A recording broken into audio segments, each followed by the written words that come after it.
Mbas është për të ardhur keq që do të mund të kemi përveç balotazhit edhe 2 herë zgjedhje. Mbas është për me të ardhur keq, qysh mbase, qysh ndoshta, këtu s'ka vend hes për dyshim. Është për me të ardhur keq, se kjo është katastrofë. Kjo është sulm direkt ndaj demokracisë. Edhe zgjedhjen dimër edhe zgjedhjen pranverë. Pra, po dihet tashmë që do t'i kemi 2 palë zgjedhje, të paktën 2 palë zgjedhje. Dhe këtë po e thot edhe kryeministri i Kosovës.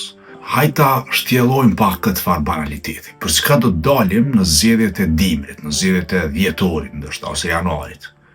Për çka do t'i kërkojnë votat deputetët dhe liderët e partive dhe kryeministrat? Ata vetë se e dinë që nuk mund ta materializojnë atë vullnet qytetar. Pra po e thonë vetë, ata do ta kërkojnë një mandat që zgjat 1 muaj, më e shumta. Dhe nëse zgjat certifikimi i KQZ-s, i rezultateve, siç ka ndodhur më 9 shkurt, atëherë ata do të kenë mandat veç disa ditë. Pra, çështja është ma jep votën veç për disa ditë. Deri këtu ka mbri banaliteti. Dhe qysh e dim, këto 2 fushata njëra pas tjetrës në 6 muajt e ardhshme vinë pas 1 vitje gjysmë kohë të humbur këtë. 1 vitje gjysmë kohë me dhunim konstant të vullnetit qytetar, me abuzim konstant të votës së lirë. Më 16 gurë 2024, pra 1 vit e kusur më parë, presidenti Vjosa Osmani shpalli zgjedhjet. Para mendoj, tash jemi më 29 tetor 2025. Dhe vullneti qytetar është abortu, ai që u shpreh në zgjedhjet e natë shkurtit. Dhe do të jemi në këtë situatë të paktën deri në verën e vitit 2026, e vitit që vjen. Pra vera e vitit 2024, vera e vitit 2026, 2 vjet kohë, 2 vjet përdhosje e vullnetit qytetar, dhunim i vullnetit qytetar, sulm direkt ndaj demokracisë. Pse jemi në këtë situatë? Arsyeja është tepër e thjeshtë, sepse liderët tonë politikë me nënkryje Albin Kurtin, duhet ta përsërisim. Albin Kurti është fajtori kryesor, ka përgjegjësinë kryesore. Këta njerëz nuk po pajtohen me kushtetutën e Kosovës, e cila kërkon që partitë politike të merren vesh me njëra tjetrën dhe të bashkëqeverisin nëse nuk i kanë numrat për me qeverisë të vetme.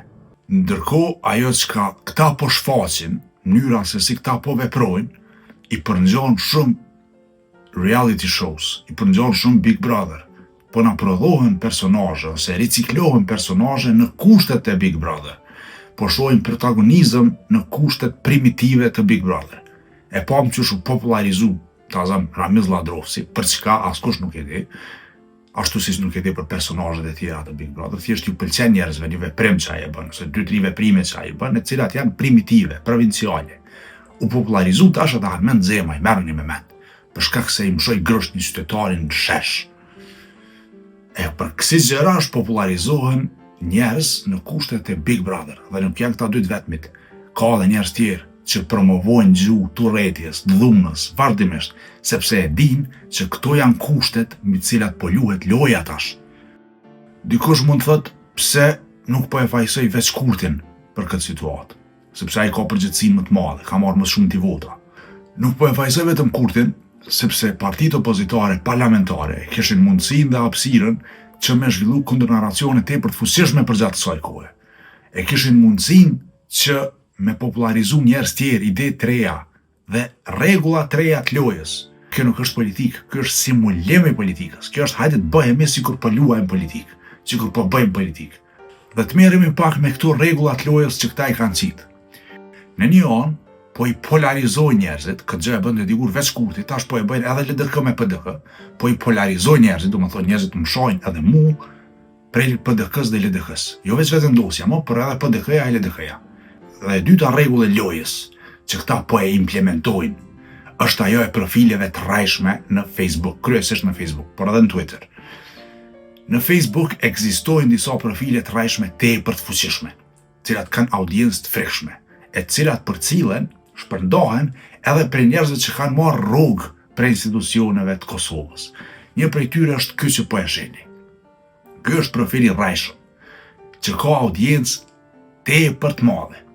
Dhe nuk e di a vjen si rrjedhoje një orkestrimi nga lart ajo, nuk e di a vjen edhe qindra profile tjera prej një orkestrimi prej lartë, jo vetëm prej vetëvendosjes, por edhe prej partive tjera, por e di, ajo çka e di dhe ajo për cilën kemi ne prova, është se kjo po tolerohet prej tyre. Ata e din dhe po e tolerojnë. Liderët politik, Albin Kurti, Memri Krasniqi dhe Lumir Abdiziku e din që profilet e rrajshme po e bëjnë namin në rrjetet sociale, po i shohin dhe linçojnë kundërshtarët e tyre politik dhe po e tolerojnë një zë të tillë. Pra ja për çfarë rregullash lojës e kemi fjalën. Dhe kjo platformë primitive, provinciale, mirëmbahet nga fakti që ne jemi demokraci e vogël. Diku 800.000 votues, prej tyre 400.000 janë njerëz të tyre. Pra janë familjar, janë njerëz që kanë interesa direkte, të punësuar, të afërm e tjerë e tjerë. Pra veç 400.000 njerëz në Kosovë votojnë, të lirë, në formë, domethënë me bindje votojnë. 400.000 njerëz tjerë, ata janë militant, janë njerëz të afërt partive.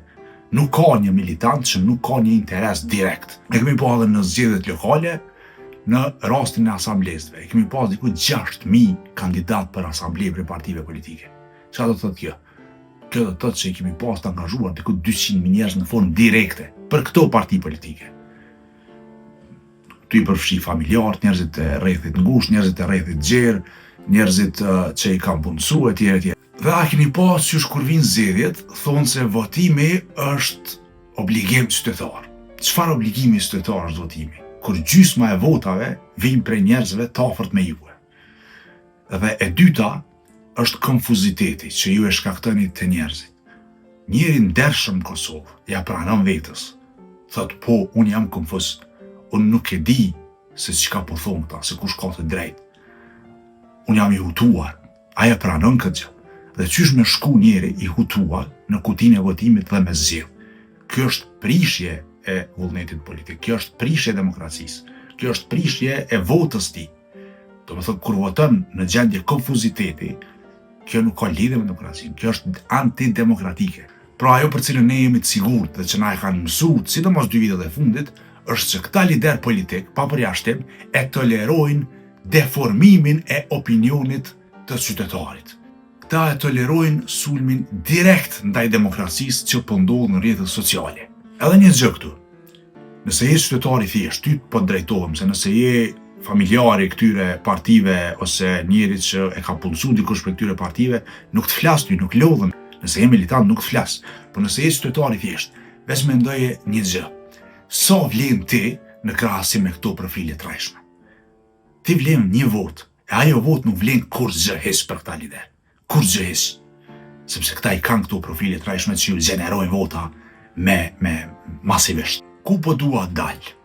Dua të dal në një alternativë të vetme që ju ka mbetur qytetarëve të revoltuar e që nuk kanë lidhje me këta njerëz. Ajo është prishja e votës. Në zgjedhjet e dhjetorit, të paktën në këto zgjedhje, duhet me u demonstru vullneti qytetar dhe pakënaqësia qytetare me atë që po ndodh tash e 2-3 vjet. Pra, duhet me u demonstru që ne nuk jemi disa analfabet funksional që mund të mashtrohen pafundësisht. Që demokracia jonë mund të operoj veç me kësi rregullash të lojës. Ne duhet të prishim votat tona edhe kjo të bëhet lajm në zgjedhjet e ardhshme në Kosovë. Pra ka shumë vota që janë prish, janë shkarravit. Vetëm kjo lloj proteste unë besoj se i shërben demokratizimit të Kosovës. Në anën tjetër, dëmit që ja shkaktojmë vetës, që ja shkaktojmë vendit tonë, me dalje në zgjedhje, me legjitimimin e këtyre njerëzve, këtyre bajraktarëve, tribalëve, është tepër i madh. Pavarësisht preferencave politike që ne i kemi. Ka prova që këta njerëz nuk e duan demokracinë tonë, që këta njerëz e sulmojnë kushtetutën tonë.